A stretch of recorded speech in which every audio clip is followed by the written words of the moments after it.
Hello viewers, welcome to my channel BEd discussion. मेरा नाम है नीतीश चौबे। पहली वीडियो आप लोग को मिल चुकी होगी, उसमें मैं सारा कुछ बता चुका हूँ कि इस चैनल पे होने क्या वाला, हम किस तरीके से पढ़ेंगे। उससे पहले आज का टॉपिक, समय ना बर्बाद करते हो, हम आज का टॉपिक पढ़ते हैं। तो आज का टॉपिक जो हमें डिस्कस करना है वो सब्जेक्ट होगा चाइल्डहुड एंड ग्रोइंग अप से। और पहला हमारा टॉपिक होगा एजुकेशनल साइकोलॉजी, जो कि सबसे फर्स्ट टॉपिक होता है। Educational psychology, growth and development. Educational psychology, उसमें जब हम इंट्रोडक्शन लिखते हैं, इंट्रोडक्शन आपको लिखना होगा। इंट्रोडक्शन जब आप लिखेंगे तो उसमें आप क्या लिखेंगे और कैसे लिखेंगे, तो लिखने के लिए हमें जानना ज़रूरी है। और डिस्कशन से हम जितना ज़्यादा जान सकते हैं उतना हम किसी भी नोट से पढ़ के नहीं जान सकते।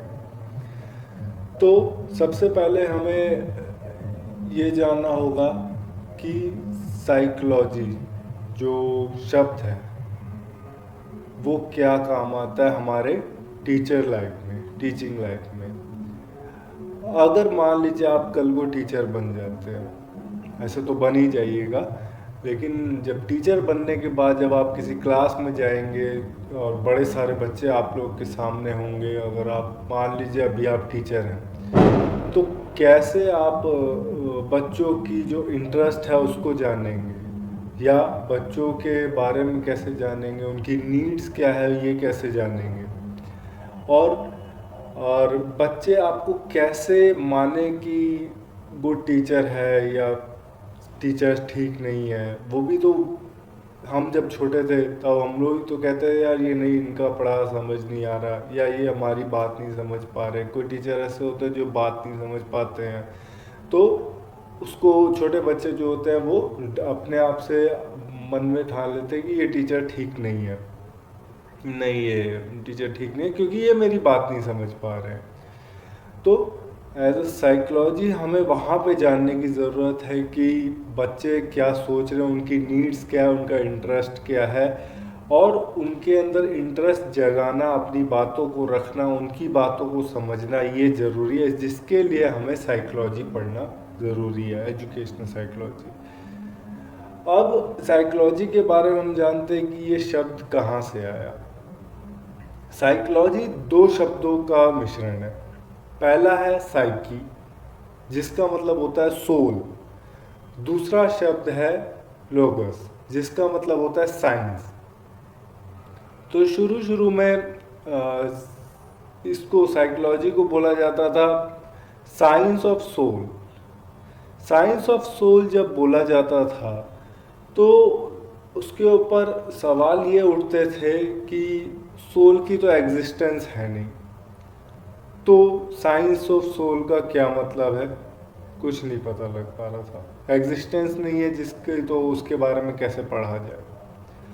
तो उसके ऊपर जब उसको जब चेंज किया गया, उसके जब बात बैठी, जब चेंज हुआ, तो उसको फिर बदल के बोला गया science of mind. Science of mind. तो फिर से जब साइंस ऑफ माइंड की बात हुई, तो माइंड के बारे में हम उसको फिजिकली नहीं नाप सकते हैं। मन क्या है, माइंड के बारे में हम कुछ नहीं जानते हैं। मन क्या है जिसके ऊपर हम ऑब्जर्व कर सके क्या है, किसका मन क्या है, नहीं है, तो इसको हम नहीं बता सकते। तो साइंस ऑफ माइंड भी, तो फाइनली जब उसको नाम रखा गया तो उसका नाम रखा गया साइंस ऑफ बिहेवियर। तो ह्यूमन बिहेवियर की यहाँ बात की गई, साइंस ऑफ बिहेवियर। हर एक स्टेज पे इंसान का जो बिहेवियर होता है वो अलग अलग हो जाता है। हर एक स्टेज पे, जब वो पैदा होता है वैसा नहीं होता, जब वो टीन एज में जाता है वैसा नहीं होता, जब वो एडल्ट होता है तो भी नहीं होता, और ओल्ड एज में भी वैसा नहीं होता है। हर स्टेज में उसके बिहेवियर अलग अलग होते हैं। और वैसे ही हर बच्चे का बिहेवियर भी अलग अलग होता है। किसी एक मुद्दे पे आपकी सोच कुछ होगी, मेरी सोच कुछ होगी, तो हम दोनों का बिहेवियर अलग हो सकता है। क्या पता आपको कोई मजाक है वो आप उसको मजाक में ले लें, मैं उसको मजाक में ना लूँ, या किसी हम उल्टा भी हो सकता है, किसी चीज़ को मैं मजाक में बोल रहा हूँ और आप मजाक में ना लें। तो हम दोनों का बिहेवियर, हम सबका बिहेवियर एक जैसा नहीं हो सकता। तो इसी को जानने के लिए, बिहेवियर को पढ़ने के लिए ये साइकोलॉजी को पढ़ा जाता है। अब इसके अंदर बात आती है कि इसके जो हम साइकोलॉजी जो पढ़ते हैं, एजुकेशनल साइकोलॉजी की हम बात करेंगे, उससे पहले हम जानते हैं कि साइकोलॉजी की ब्रांचेस क्या क्या है। साइकोलॉजी की अनेकों ब्रांच है, जैसे child psychology, abnormal psychology, social psychology, development psychology, और उसी में एक आता है एजुकेशनल साइकोलॉजी। लेकिन एज ए टीचर जब हम बात करते हैं तो एज ए टीचर हमें जानना ज़रूरी है एजुकेशनल साइकोलॉजी को। हम पढ़ेंगे एजुकेशनल साइकोलॉजी को, और उसके साथ ही साथ जो उससे जुड़े हुए साइकोलॉजी है, जैसे कि social psychology, counselling psychology, development psychology, ये उसके साथ के साइकोलॉजी है जो कि एक साथ चलते हैं। कैसे साथ चलते हैं?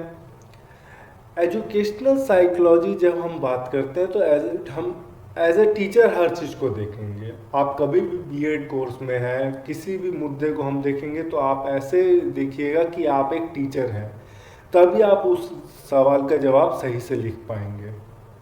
और एक टीचर की सोच क्या होती है वो मुझे बताने की ज़रूरत नहीं होती है। सबसे अच्छी सोच, सबसे अलग सोच जो होगी, सबसे उत्तम प्रकार की सोच होगी एक टीचर की, तो वो मुझे बताने की ज़रूरत नहीं है।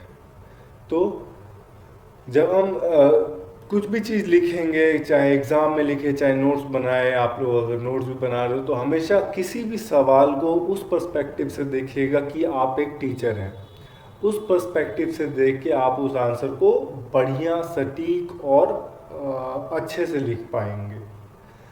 और जब हम बात करते हैं एजुकेशनल साइकोलॉजी की, उसके साथ कैसे जुड़ा हुआ है सोशल साइकोलॉजी। सोशल साइकोलॉजी यानी कि हमारे आसपास या किसी एक बच्चे के, किसी एक लर्नर के आसपास के जो साइकोलॉजी होती है उससे है। उसके आसपास की साइकोलॉजी कैसी होनी चाहिए, कैसा वो लोगों को देखता है, लोग उसको कैसे समझते हैं, क्या समझते हैं।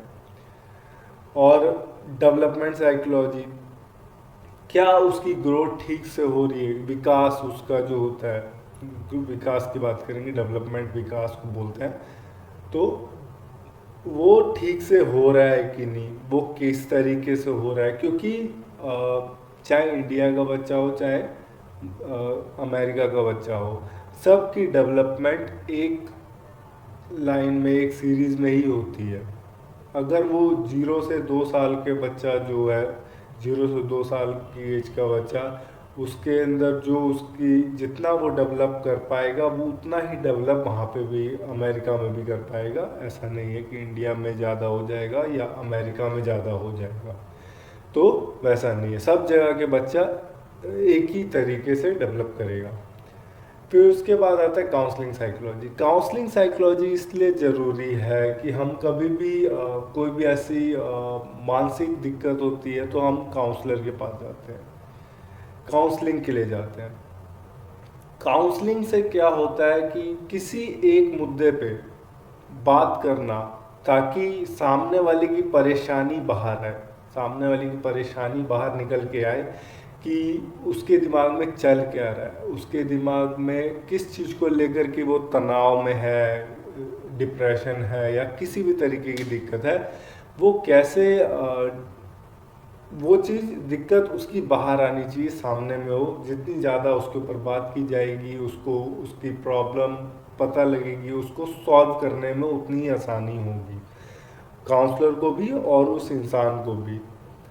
तो इसलिए काउंसलिंग साइकोलॉजी होना ज़रूरी है, क्योंकि बच्चे कई बार अपने अंदर ही तनाव में रह जाते हैं, और जिसके कारण वो ना पढ़ाई ठीक से कर पाते हैं, ना खेल कूद में आगे हो। तो इस वजह से उनका जो डेवलपमेंट है वो रुक जाता है या स्लो हो जाता है, ठीक से नहीं हो पाता है।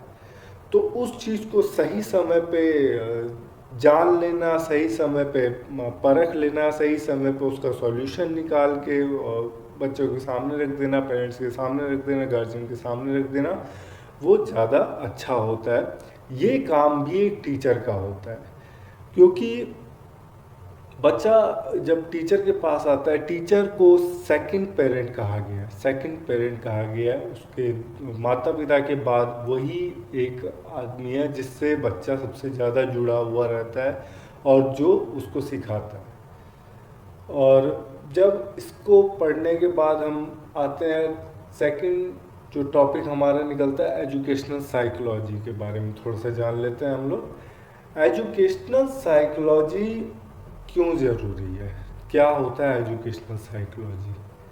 एजुकेशनल साइकोलॉजी जो होती है उसके अंदर हम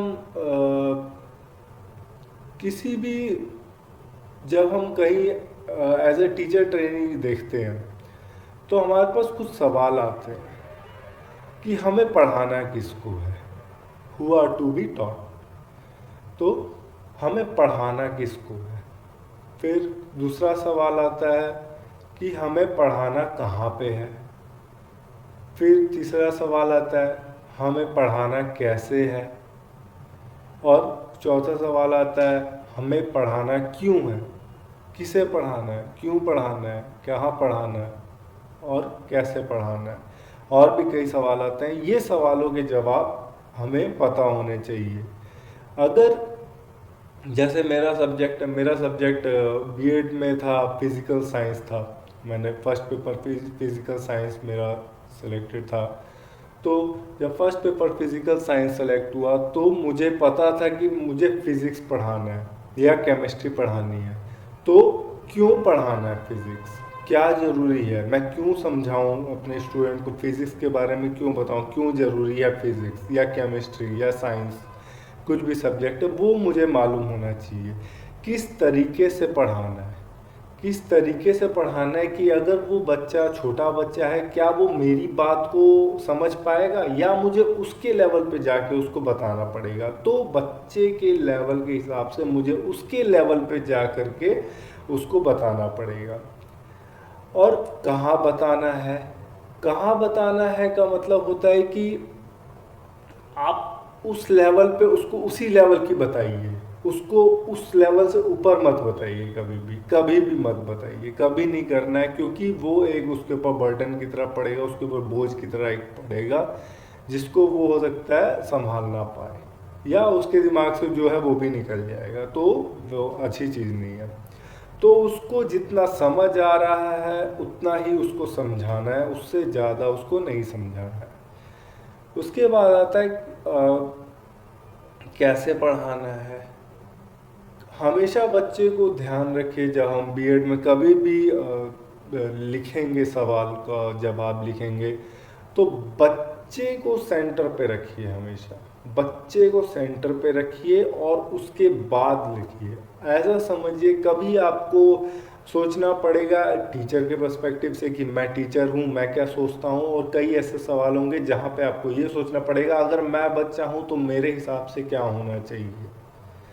जैसे हम बच्चे को देखते हैं, अब जो हमारा न्यू एजुकेशन पॉलिसी है हमेशा जो बनी है, तो वो बच्चे को ध्यान में रख के बनाया गया। बच्चे के हिसाब से सिलेबस है, बच्चे के हिसाब से टीचर को काम करना है, बच्चे के हिसाब से एक्टिविटी होगी, बच्चे के हिसाब से एनवायरनमेंट होगा। तो सब कुछ बच्चे के हिसाब से होगा। ना टीचर मालिक है, ना कैरिकुलम मालिक है, और ना एडमिनिस्ट्रेशन मालिक है, कोई मालिक नहीं है उसका, सिर्फ वो बच्चा मालिक है। वो बच्चा जैसे चाहता है वैसे होगा। तो एक एज ए टीचर, बच्चे के सामने टीचर भी कुछ नहीं है। अगर उस बच्चे को समझ नहीं आ रहा है तो इसमें गलती टीचर की है, ना कि बच्चे की है, वो टीचर की गलती है। तो ऐसा ध्यान हमें रखना पड़ेगा हर सवाल का जवाब देने में। या नॉर्मली जब आप कल को टीचर भी बनते हैं तो आप दोष बच्चे को नहीं दे सकते। अगर आपकी क्लास में 40 बच्चे हैं, 39 बच्चे को अगर आपकी बात समझ में आ जाती है और एक बच्चे को नहीं आती है, तो आपको वो दूसरा तरीका ढूंढना पड़ेगा कि उस बच्चे को भी आपकी बात समझ में आए। चाहे उस एक बच्चे के लिए आपको दूसरा तीसरा चौथा तरीका ढूंढना पड़े, लेकिन आपको वो ढूंढना पड़ेगा ताकि उस बच्चे को आपकी बात समझ में आए। हर बच्चा अलग है, हर इंसान अलग है, हर बच्चे की इंसान की सोचने की क्षमता, समझने की क्षमता अलग अलग होती है। तो ये भी हम आगे पढ़ेंगे इंडिविजुअल डिफरेंस क्या होता है। तो ये उस हिसाब उसको ध्यान में रखते हुए हमें करना जरूरी है, दूसरे तरीके को ढूंढना जरूरी है। साइकोलॉजी जो है सिर्फ इसीलिए ज़रूरी नहीं है कि बच्चे को हम समझे। साइकोलॉजी के बहुत सारे डायमेंशंस होते हैं। डायमेंशंस यानी कि साइकोलॉजी सिर्फ एक जगह पे काम नहीं करता, सिर्फ स्टूडेंट के लिए काम नहीं करता है। साइकोलॉजी जब काम करता है तो साइकोलॉजी काम करेगा आपका टीचिंग लर्निंग कॉन्टेक्स्ट में, कि पढ़ाना क्या है, क्या क्या चीज़ पढ़ाना है, कैसे पढ़ाना है। दूसरा टीचिंग लर्निंग प्रोसेस में क्या चीज़, किस तरीके से किसी चीज़ को रखना है। अगर एक चैप्टर मोशन चैप्टर जो गति चैप्टर है हमारा फिजिक्स में, उसको मैं किस ढंग से पढ़ाऊँगा, उसमें क्या मुझे कुछ ऐसा टीचिंग एड की ज़रूरत होगी या नहीं होगी, या फिर किस तरीके की टीचिंग एड की ज़रूरत होगी। और अगर मैं ग्रेविटेशन चैप्टर पढ़ाऊँगा तो क्या मुझे वहाँ पे सेम चीज़ काम आएंगी या सेम प्रोसेस काम आएगा, क्या नहीं काम आएगा, या सेम उदाहरण मैं दे सकता हूँ नहीं दे सकता हूँ। बच्चे बोर तो नहीं हो रहे उदाहरण से, या बच्चे उससे जुड़ पा रहे हैं कि नहीं, वो भी हमें जानना जरूरी है। साइकोलॉजी वहाँ पे भी काम आएगी। और टीचिंग स्ट्रेटजी बनाने के समय पे भी आपको काम आएगी। साइकोलॉजी कैसे काम आएगी, जब हम कोई भी टीचर स्ट्रेटजी बनाते हैं किसी भी चीज़ को पढ़ाने के लिए, स्ट्रेटजी बनाने की जब हम लेसन प्लान बनाएंगे आगे जा कर के, वो क्या होता है, वो एक स्ट्रेटजी होती है। उस लेसन प्लान के अंदर हम ये लिखते हैं कि हमें पढ़ाना क्या है, कितना पढ़ाना है, कितनी देर की क्लास है, उस हिसाब से टाइम मैनेज होता है कि मुझे क्या पढ़ाना है। उसी में बच्चों से फीडबैक भी लेना होता है उतने ही टाइम के अंदर। जैसे 45 मिनट है तो 45 मिनट के अंदर ही आपको सारा कुछ करना होगा, पढ़ाना भी होगा, फीडबैक भी लेना होगा, पढ़ाना भी होगा, फिर बार बार आपको करना होगा। अगर बच्चों को नहीं समझ में आया तो फिर से पढ़ाइए आप।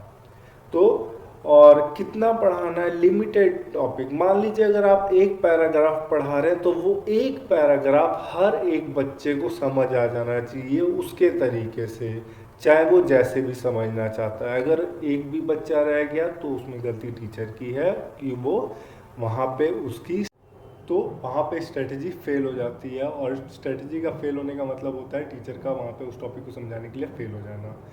उसके बाद और भी चीज़ें होती है जैसे कि मेंटल हाइजीन के लिए साइकोलॉजी का होना ज़रूरी है। टीचर को पता होना चाहिए कि सामने वाले बच्चे के दिमाग को एकत्रित कैसे करना है, एकाग्र कैसे करना है, एक दिशा में कैसे वो सोच सके, या ये नहीं कि कहीं भटक जाए वो बच्चा अपने लर्निंग के दौरान, अपनी एजुकेशन के दौरान। तो उसको संभालना वो टीचर का काम है। टीचर को उसके साथ साथ 3 बातों का हमेशा ध्यान रखना है कि किसी एक लर्नर का, किसी एक बच्चे का 3 तरीके से विकास होना, 3 डायमेंशन में विकास होना बहुत ज़रूरी है, जो कि ह्यूमन बिहेवियर के लिए भी ज़रूरी है और बच्चे के लिए बहुत ज़्यादा ज़रूरी है। एजुकेशनल लाइन हो चाहे फिर नॉर्मल लाइफ हो। क्यों वो तीनों डायमेंशन है। एक होता है कॉग्निटिव, दूसरा होता है इफेक्टिव, तीसरा होता है साइकोमोटर, जिसको HHH भी बोला जाता है। हेड कॉग्निटिव, हार्ट इफेक्टिव और हैंड साइकोमोटर। अब हैंड से मतलब सिर्फ हैंड का नहीं है, हैंड से मतलब आपका फुल बॉडी फिजिकल जो कि डेवलपमेंट की बात की गई है। इफेक्टिव होता है इमोशनल डेवलपमेंट, और कॉग्निटिव होता है आपका साइकोलॉजिकली मेंटली जिसको बोलते हैं। तो ये इनके तीनों के बारे में भी हम पढ़ेंगे। ये मैंने आपको मोटा मोटा हिसाब एक बता दिया कि क्या होता है ये, ताकि आपको किसी तरीके की दिक्कत ना हो अभी जो हम बात करेंगे। तो इन तीनों में आप एक टीचर ही रिस्पॉन्सिबल होगा अगर बच्चा किसी भी इन तीनों में से किसी एक में भी डेवलपमेंट नहीं कर पाता है तो। और बजाय इसकी कि अगर उस बच्चे को कोई जेनेटिक दिक्कत ना हो या ऐसी कोई दिक्कत ना हो, उसे भी टीचर को जानना ज़रूरी है ताकि उस बच्चे को पढ़ाई उस ढंग से दी जा सके जिस स्टेज पे वो है, जिस स्थिति में वो है, उस जिस पोजीशन में भी वो होगा, उसको उस ढंग से पढ़ाई दी जानी चाहिए ताकि वह पढ़ सके, क्योंकि पढ़ाई सबके लिए है। और इसके बाद एक सब हेडिंग आती है जिसको बोला जाता है purpose and principle of teaching and learning. Purpose and principle of teaching and learning के बारे में क्या होता है, पर्पस क्या है पढ़ाने का या पढ़ने का, और प्रिंसिपल क्या है। एक टीचर का सबसे टिपिकल स्टेज वो होता है जब वो एक इंस्ट्रक्शनल एक्सपर्ट बनता है। इंस्ट्रक्शनल एक्सपर्ट क्या होता है, इंस्ट्रक्शन देने वाला।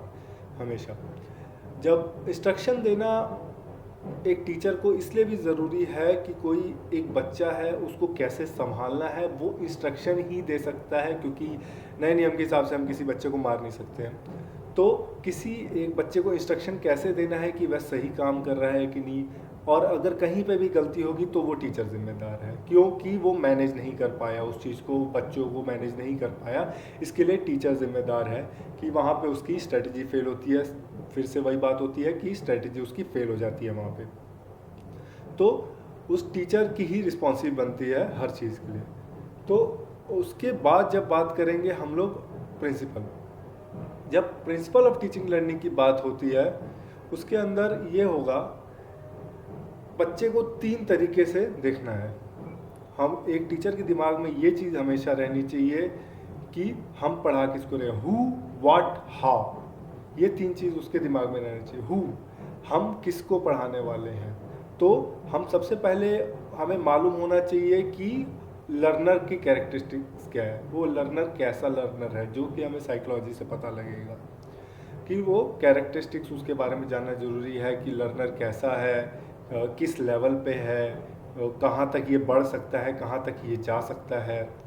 उसके बाद दूसरा आता है व्हाट, हमें पढ़ाना क्या है, तो उसके लिए करिकुलम डिसाइड होगा। करिकुलम जो डिसाइड होगा उसके बेस पे ही हम उस लर्नर को समझाएंगे, उसके बेस पे, उसको हम एक बेस बनाते हैं करिकुलम को, कि उसी के बेस पे, उसी के इर्द गिर्द हमारा, उससे बाहर जाना यानी कि उससे बाहर उस बच्चे को नहीं समझ में आएगा, उसके अंदर ही हमें समझाना है और जितनी भी स्ट्रेटजी हमें आती है उसके अंदर ही हमें लगा देनी है।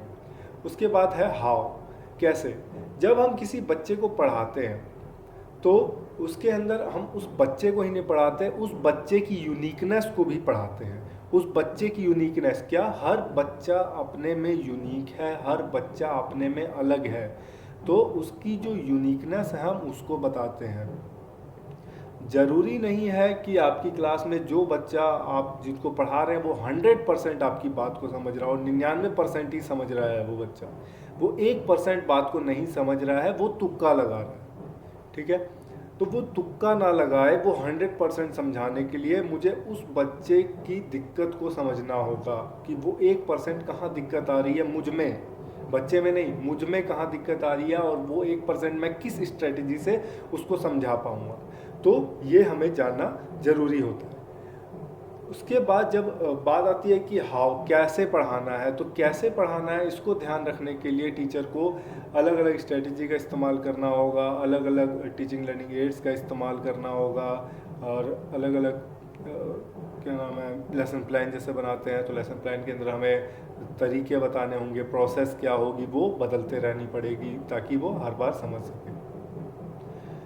जब इसको हम कर लेंगे तो एक पूरी तरीके से टीचर एक कंप्लीट होता है, एजुकेशनल साइकोलॉजी को जान पाता है। इसके बाद ये सारी बातों को हमें सिर्फ कॉपी में लिखने के लिए नहीं पढ़ना है, ये सिर्फ कॉपी में लिखने के लिए नहीं है, सिर्फ आपने एग्ज़ाम में लिख दिया और ख़त्म बात, हमें नंबर अच्छे मिल गए। ये आपको अप्लाई भी करना है जब आप आगे जा कर के टीचर बनते हैं।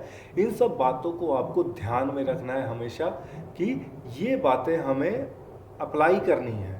जैसे कि हम किसी भी साइंस की टॉपिक को उठाते हैं तो वो क्या होता है, वो अप्लाइड होता है हमेशा, कि कोई एक गाड़ी कैसे चल रही है, उसका मैकेनिज्म कैसे काम कर रहा है, उसके इंजन कैसे काम कर रहे हैं, तो वहाँ पे वो अप्लाइड होता है। वही एक तरीका होता है जो मैथमेटिक्स में रूल्स होते हैं, नियम होते हैं, फार्मूलाज होते हैं, तो वो क्या होता है, अप्लाइड होते हैं। वैसे ही ये जो आपका एजुकेशनल साइकोलॉजी मैंने आपको आज टॉपिक क्लियर किया है, ये आपको अप्लाई करना है, इसको ध्यान रखना है हमेशा, और अप्लाई करेंगे तो आप एक अच्छे टीचर बन पाएंगे और अच्छे टीचर की श्रेणी में आप आ पाएंगे, जो कि बच्चों को समझा पाएंगे और बच्चों का हर तरीके से विकास कर पाएंगे। तो आज की वीडियो में सिर्फ इतना ही। आगे हम और भी वीडियो आएगी जिसके अंदर हम आगे की टॉपिक्स पढ़ेंगे। ग्रोथ एंड डेवलपमेंट है, उसके बारे में हम जानेंगे ग्रोथ क्या है, डेवलपमेंट क्या है, और उसके अंदर और कितने सब टॉपिक है उसके ऊपर हम डिस्कशन करेंगे। तब तक के लिए पढ़ते रहिए, बढ़ते रहिए।